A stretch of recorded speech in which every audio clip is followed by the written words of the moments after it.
गो विधानसभा के इस कार्यक्रम में मेरे साथ उपस्थित बिहार के उप मुख्यमंत्री सम्मानीय सम्राट चौधरी जी, हमारे बहुत ही लोकप्रिय और आप सबके दिलों में बसे हुए ऐसे हमारे प्रत्याशी श्री रणविजय कुमार जी, आज के इस कार्यक्रम की अध्यक्षता कर रहे विजेंद्र चंद्रवंशी जी, मंच का संचालन कर रहे रविशंकर शर्मा जी, हमारे उत्तर प्रदेश के मंत्री और मेरे वरिष्ठ साथी श्री सतीश शर्मा जी, धर्मेंद्र सिंह जी जिला के अध्यक्ष जनता दल यूनाइटेड, चंद्रभूषण सिंह जी जिला अध्यक्ष लोजप्पा, चंद्रभूषण अशोक मेहता जी जिला अध्यक्ष आरएलएम, रणधीर सिंह जी जिला अध्यक्ष हम पार्टी के,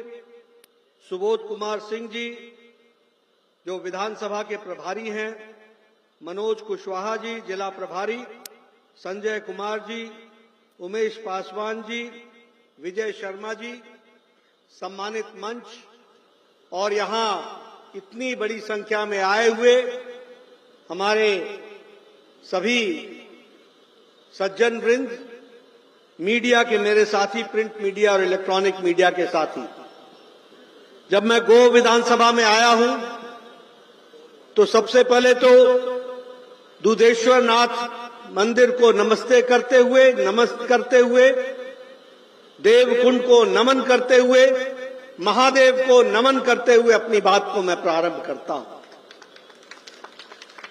हम सब जानते हैं बिहार वो प्रदेश है जिसने आदिकाल से नहीं सिर्फ बिहार को बल्कि देश को और दुनिया को नेतृत्व देने में अपना बहुत बड़ा योगदान किया है।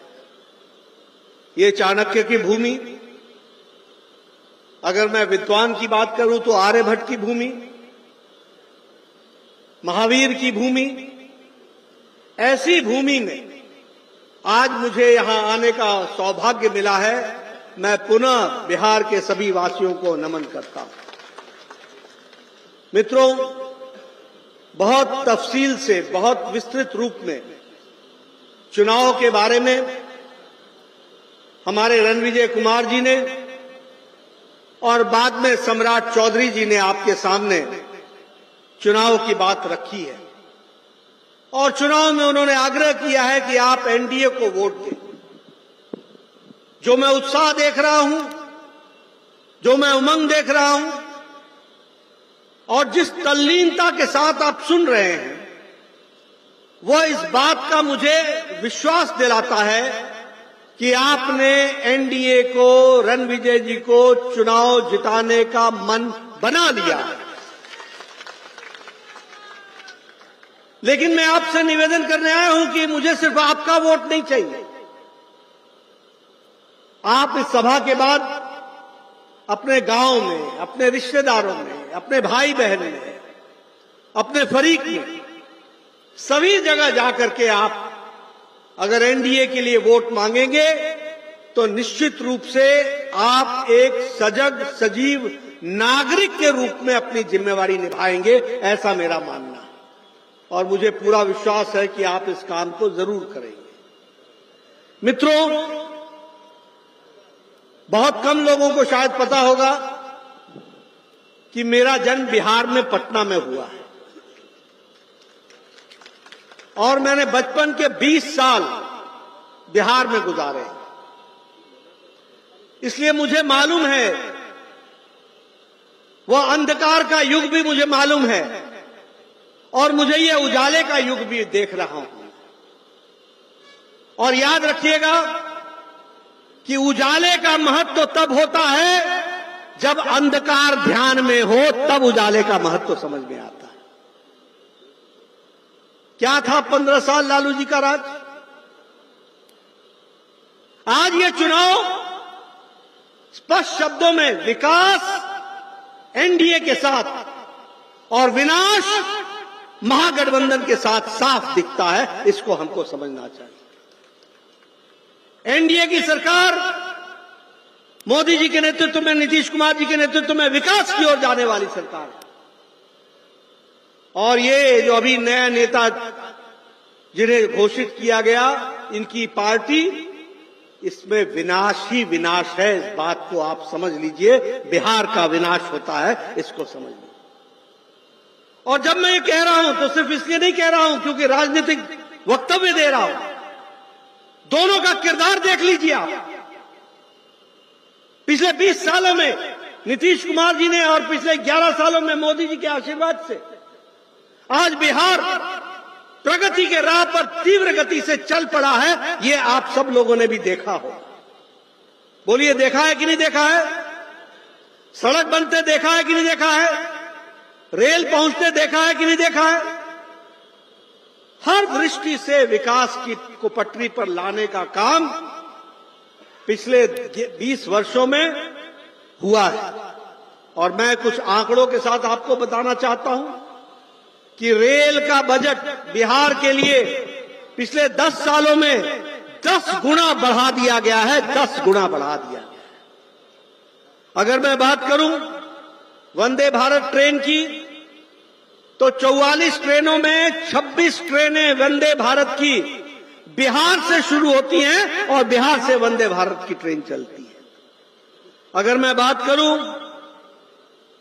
अमृत भारत सर्विस की, एक्सप्रेस सर्विस की, तो लगभग 26 ट्रेनें बिहार से शुरू होती हैं और बिहार को सर्व करती हैं। और अमृत भारत स्टेशन जो बन रहे हैं, 98 नए रेलवे स्टेशन बिहार में बन रहे हैं। और याद रखना मेरी बात, ये 98 रेलवे स्टेशन एयरपोर्ट से कम नहीं होंगे, उसके बराबर के चकाचक करते हुए ये हमारे रेलवे स्टेशन बन रहे हैं। कभी आपने लालू जी के राज में सोचा था कि ये होगा? कभी कल्पना की थी? लालू जी कहा करते थे, अरे सड़क बना देंगे तो पुलिस आ जाएगी तुमको पकड़ने के लिए।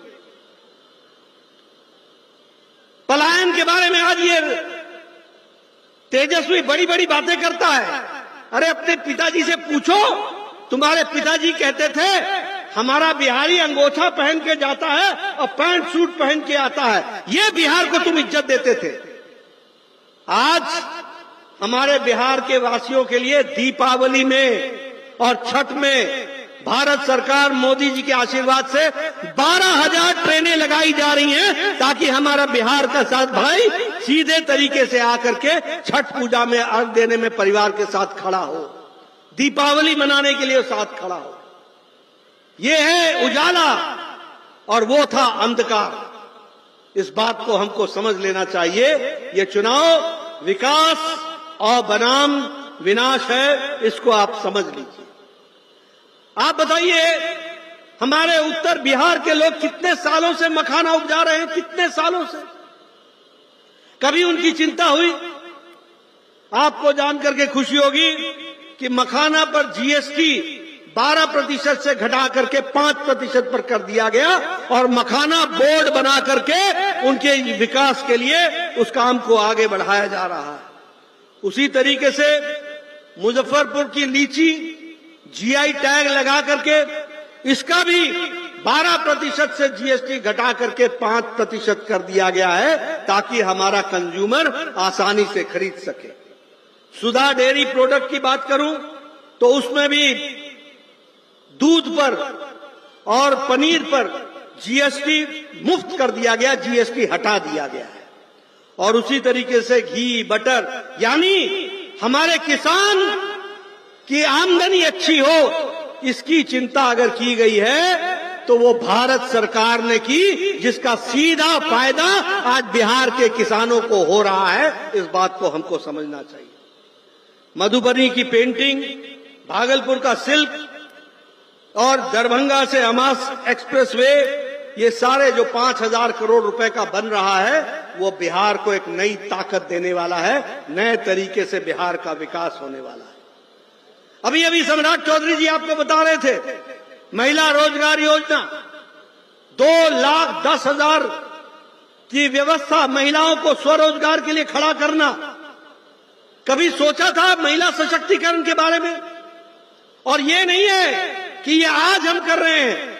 नीतीश बाबू ने बच्चियों को पढ़ाने के लिए साइकिल से लेकर स्कॉलरशिप देने का काम और उनका सशक्तिकरण करने का काम किया था, तो वो नीतीश कुमार ने किया था। इस बात को हमको याद रखना चाहिए। इसलिए विकास के लिए हर तरीके से एक बिहार की एक नई तस्वीर बनाई जा रही है, जिसको हम लोग पूरा करने का प्रयास कर रहे हैं। मां जानकी के लिए 890 करोड़ रुपए का एक धाम बन रहा है। अभी सम्राट चौधरी जी ने बताया आपको कि राम जन्मभूमि तो बन गया, लेकिन सीता मैया, उनकी जन्मस्थली के बारे में किसी ने भी नहीं सोचा था। उसके बारे में सोचा तो वह एनडीए की सरकार मोदी जी ने सोचा, और उसका भी अब भव्य मंदिर बन रहा है। ये बात हो रही है। आप सब लोग लंबे समय से बिहार को देख रहे हैं। मैंने भी अपना बचपन देखा है। चीनी कंट्रोल का पता नहीं था, मुसीबत पूरी की पूरी पैसा दे करके नहीं मिलता था। आज बिहार में 8,70,00,000 लोगों को प्रधानमंत्री गरीब कल्याण अन्न योजना में 5 किलो गेहूं या 5 किलो चावल दिया जा रहा है। इस बात को हमको समझना चाहिए। और आपको जानकर खुशी होगी कि 25 करोड़ लोग, देश के 25 करोड़ लोग, वो आज गरीबी की रेखा से ऊपर उठ चुके हैं, गरीबी की रेखा से निकल चुके हैं, सिर्फ ये प्रधानमंत्री गरीब कल्याण अन्न योजना के तहत। उज्ज्वला योजना, उजाला योजना, आयुष्मान भारत। अब आयुष्मान भारत में लगभग 5.45 लाख लोगों को इसमें जोड़ा गया है और उनको ये सेवाएं दी जा रही हैं। उनको 5 लाख रुपए का सालाना हेल्थ का कवर दिया जा रहा है। इस तरीके से विकास की जा रही है। जल जीवन योजना में लगभग 1,60,00,000 लोगों को पानी का नल हर घर जल, इस बात के लिए किया गया है। आवास योजना में 47 लाख लोगों को जोड़ा गया है। किसान सम्मान निधि हर तीसरे महीने 86 लाख किसानों को बिहार के, उनको 2-2 हजार रुपए दिया जाता है, उसकी व्यवस्था की गई है। जनधन अकाउंट के तहत एक बहुत बड़ा लोगों को डायरेक्ट बेनिफिट पहुंचाने का प्रयास हो रहा है। इसलिए मित्रों, आप एक तरफ किरदार देखो विकास का, सड़कों का जाल बिछ रहा है।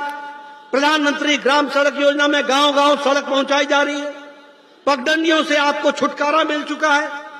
आज सड़क बनने के हर एक गांव को जोड़ने का प्रयास हो रहा है।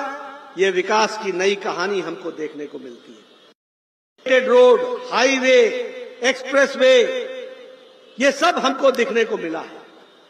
आज ही सम्राट चौधरी मुझे बता रहे थे कि लगभग 5 एयरपोर्ट बिहार में फंक्शनल हो रहे हैं और लगभग इसी तरीके से हम 12 नए एयरपोर्ट खड़े कर रहे हैं। आप समझ लीजिए कि एयरपोर्ट बनने का मतलब विकास की कहानी को देश और दुनिया से जोड़ने की कहानी है। इस बात को आपको समझना होगा। और इसलिए किस तरीके से मोदी जी के नेतृत्व में, नीतीश कुमार के अथक प्रयास से बिहार आज प्रगति की राह पर तीव्र गति से आगे बढ़ रहा है। लेकिन जब मैं विनाश की बात बोलता हूं तो याद करिए, आज न लालू न तेजस्वी ये अपने कुशासन के बारे में एक शब्द नहीं बोलते, माफी तक नहीं मांगी आज दिन तक, और नीयत अभी भी वैसी ही है। इस चुनाव में भी शहाबुद्दीन के बेटे को टिकट देना ये अपने आप में बताता है कि आज भी आप गुंडा राज लाने के लिए ललायित हैं। आप बिहार का विकास नहीं चाहते, आप भ्रष्टाचार के गटर में धकेल देना चाहते हैं। ये आपका उद्देश्य है। इस उद्देश्य को लेकर के आप चले। क्या हम भूल गए जब एक आईएएस ऑफिसर की पत्नी के साथ जो व्यभिचार हुआ था? क्या हम भूल गए कि सरेआम एक आईएएस ऑफिसर डीएम को सड़क की जान ले ली गई थी?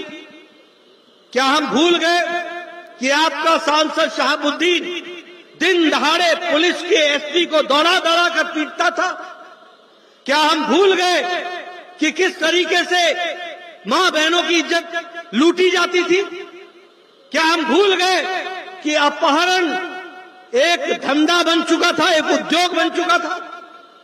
क्या हम भूल गए कि डॉक्टर, इंजीनियर, लॉयर और कोई भी प्रोफेशन में व्यापारी, ये सब लोग बिहार छोड़ करके पलायन कर रहे थे। आज तेजस्वी पलायन की बात करता है, उसे शर्म नहीं आती है? अरे इतिहास पढ़ो, अपने पिताजी का, माताजी का किरदार जानो।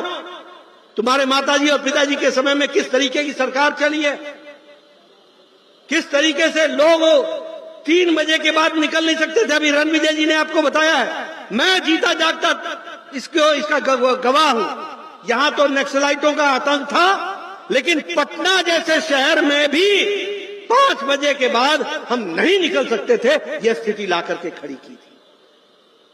बोलिए, ऐसे शासन को लाना है क्या? बताइए, ऐसे शासन को आना है क्या? इस शासन को अगर नहीं आना है तो एनडीए को जिताना होगा, रणविजय जी को लाना होगा। यही रास्ता है, इसको आप समझ लीजिए, ये आप जान लीजिए। मैं याद दिलाना चाहता हूं, आप सब लोग भूल गए होंगे, लेकिन मुझे अच्छी तरीके से याद है। तेल पिलावन लठिया भाजन, याद है आपको? लालू जी ने बिहार में रैली पटना में की थी। सारे लाठी लेकर के, तेल पिला करके भांजते हुए गांधी मैदान में पहुंचे थे। कैसा शासन था? जब बिहार का मुख्यमंत्री तेल पिलावन लठिया भांजन जैसी रैली कराए, तो आप समझ सकते हैं कि उसका उद्देश्य क्या था। उसका उद्देश्य बिहार के सामान्य नागरिक को डराने का था। वो डराने का काम था। आज मुझे पता चला कि गहलोत साहब ने कहा है कि तेजस्वी हमारे नेता होंगे। अब कांग्रेस पार्टी के बारे में मैं क्या कहूं? हमारे प्रधानमंत्री जी ने कहा है कि कांग्रेस पार्टी तो परजीवी पार्टी है। ये परजीवी पार्टी है, क्षेत्रीय दलों की ताकत पर जीतती है और जिसके साथ चिपकती है उसी को चूस जाती है, उसी को खत्म कर देती है परजीवी पार्टी। ये परजीवी पार्टी, और मैं और बताऊं आपको, आप सब लोग शायद जानते भी होंगे, और मैंने ये पार्लियामेंट में भी कहा कि मीसा जी बैठी हैं, जरा इनसे पूछो कि इनका नाम मीसा क्यों पड़ा। इनका नाम मीसा इसलिए पड़ा कि जब ये पैदा हुई थी तो लालू जेल में थे और मीसा में बंद थे, और कांग्रेस पार्टी की सरकार ने उसको जेल में डाला हुआ था, इमरजेंसी में। आज उसी के साथ गलबाहियां करते हुए, उसी के साथ आज आगे बढ़ने की कोशिश कर रहे हैं। बताइए, ऐसे मौका परस्तों को आगे आने देना है क्या? आने देंगे आप क्या? इनको घर बैठाने की आवश्यकता है, ये जिस तरीके से काम कर रहे हैं। मैं यहां आपको ये भी बताना चाहूंगा, के दौरान लोग भूल जाते हैं, लेकिन मैं याद दिलाना मेरी जिम्मेवारी है। ये कांग्रेस पार्टी वाले आपसे वोट मांगने आएंगे, जरा इनसे पूछो कि इनका मुख्यमंत्री तेलंगाना का रेवंत रेड्डी ने कहा था कि नहीं कहा था कि तेलंगाना के लोगों का डीएनए बिहार के लोगों से ज्यादा अच्छा है। बताइए, आपके बिहार के बारे में उन्होंने गलत शब्द उपयोग किए थे कि नहीं किए थे? आप महागठबंधन में स्टालिन की पार्टी के साथ हैं। उनका जो एक एमपी है दयानिधि मारन, वो कहता है कि बिहार के लोग तमिलनाडु में आकर के सड़क साफ करते हैं और बाथरूम साफ करते हैं, और ऐसे लोग आज आपसे वोट मांगने आ रहे हैं। बोलो, ऐसे लोगों को वोट दिया जाएगा क्या? देंगे क्या? ये बिहार की अस्मिता पर प्रश्न खड़े करने वाले लोग, ये जिस तरीके से अब राज ठाकरे ने कहा था कि सभी बिहारी बलात्कारी होते हैं, चन्नी ने कहा था कि ये बिहार के भैये आएंगे। चन्नी है पूर्व पंजाब का मुख्यमंत्री कांग्रेस पार्टी का, कहता है बिहार के भैये आएंगे, सोचते हैं कि हम राज करेंगे। ये संभव नहीं है मित्रों। ये लोग वो लोग हैं जो बिहार को हमेशा गलत दृष्टि से देखने का काम करते हैं, और आज ये आपसे वोट मांगने के लिए आ रहे हैं। मैं आपसे निवेदन करना चाहता हूं, आप होशियार रहो। ये वो लोग हैं जो वोट लेकर के अभी मुझे बताया गया कि हर परिवार से नौकरी देंगे। कैसी नौकरी देंगे? Job for land, land for job, जमीन लेने करके देने की बात करते हैं और हर परिवार को देंगे। अब ये तेजस्वी पढ़ा लिखा कितना है ये तो आप जानते हो, मैं इस पर तो कुछ बोलूंगा नहीं, लेकिन 2,18,00,000 परिवार को एक एक नौकरी देने के लिए 12 लाख करोड़ रुपए लगेंगे और बिहार का बजट 3,70,000 करोड़ है, अभी 17,000 करोड़ है। ये कहां से होगा पूरा? ये न 9 मन तेल होगा, न राधा नाचेगी, न सच्चाई होगा, न कभी ये पूरा होगा। ये लोगों को बरगलाने का काम कर रहे हैं और इसलिए मैं आपको सचेत करने आया हूं, यह चुनाव याद रखना विकास बनाम विनाश है। एनडीए की सरकार विकास की पटरी को आगे बढ़ाएगी। सबका साथ, सबका विकास, सबका विश्वास, सबका प्रयास। सड़क किसी जाति के लिए नहीं बनती है, रेल किसी जाति के लोगों के लिए नहीं चलती है, कोई पुलिया या पुल मजहब के लिए नहीं बनता है, वो सबके लिए बनता है। कोई अस्पताल किसी जाति के लिए नहीं खोला जाता है, किसी मजहब के लिए नहीं खोला जाता। ये स्कूल सिर्फ किसी एक मजहब या जाति का व्यक्ति नहीं पढ़ता है। बहनों के पढ़ने की व्यवस्था वो किसी जाति की नहीं होती है, वो सब लोगों के विकास के लिए होती है। और इसलिए सबका साथ, सबका विकास, सबका विश्वास, सबका प्रयास, इस मंत्र को लेकर के हम चल रहे हैं। और आपसे मेरा निवेदन है कि आप इसको जरूर ध्यान में रखिएगा। मैं यहां ये भी आपको बता देना चाहता हूं, आरजेडी, आर का मतलब रंगदारी, जे का मतलब जंगल राज और द का मतलब दादागिरी। ये आरजेडी है, इससे बचकर रहना। ये हाथी के दांत दिखाने के और खाने के और है। ये जो लोग नौकरी के लिए जमीन, वो आपको नौकरी देंगे। जो लोग मां बहनों की इज्जत नहीं कर सकते हो, वो सुरक्षा देंगे। इसलिए मित्रों, मैं आपसे एक ही निवेदन करने आया हूं कि यह चुनाव आप पूरी हिम्मत के साथ रणविजय जी को चुनाव जिताइए। रणविजय जी एक बहुत ही जमीन से जुड़े हुए नेता, जमीन से जुड़े हुए, और इन्होंने गरीबों के लिए, हर वर्ग के लिए काम किया है, हर समाज के वर्ग के लिए काम किया है, जाति से ऊपर उठ करके काम किया है। एक छोटे से अवधि में इन्होंने 42 से ज्यादा पुल बनाए हैं, 42 से ज्यादा पुलिया बनाए, 950 किलोमीटर की सड़क बनाई है, 950 किलोमीटर की सड़क।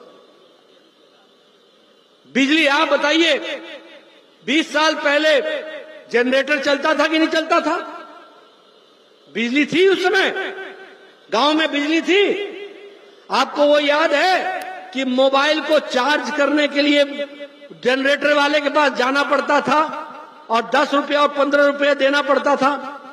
आज 24 घंटे बिजली गांव में है, इस बात को मैं दावे के साथ कह सकता हूं। ये कर, और ये इसलिए हुआ है क्योंकि रणविजय जी ने 5 पावर स्टेशन बनाए, एक ग्रिड बनाया और इस तरीके से सबको जोड़ने का प्रयास किया है। तब आज गांव गांव बिजली पहुंची है और काम हुआ है। यह है उजाला, यह है विकास। बोलो, विकास को वोट दोगे कि नहीं दोगे? रणविजय जी को चुनाव जिताएंगे कि नहीं जिताएंगे? जरा जोर से बोलो भाई, जोर से बोलो। निश्चित रूप से रणविजय जी को आप चुनाव जिताइए, इलाके के विकास को आगे बढ़ाइए और अपने माता बहनों को सुरक्षित रखने का काम कीजिए। और इसके साथ साथ विकास के साथ हमारे नौजवान लोग आगे बढ़ें और बिहार एक नया बिहार आगे बढ़े, इसके लिए हम काम करें। इन्हीं शब्दों के साथ बहुत बहुत धन्यवाद।